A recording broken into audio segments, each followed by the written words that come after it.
In this video, I'm going to show you how to fix the chrome.exe shortcut has been changed or moved error on Windows. If you're trying to open Google Chrome and keep getting this error message, then follow along with this guide. The first thing you need to do is right-click on the Google Chrome shortcut that's causing the problem and select Properties.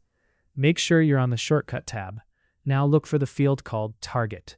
This should point to the correct location of the Chrome application. If the path is incorrect, missing, or has been modified, the shortcut will no longer work properly.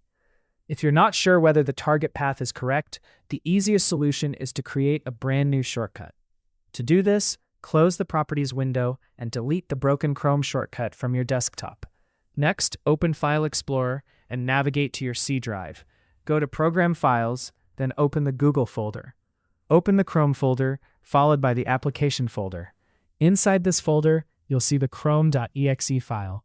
Right-click on chrome.exe, select Show More Options, then choose Send To, and click Desktop, Create Shortcut. Windows will now create a brand new Chrome shortcut on your desktop.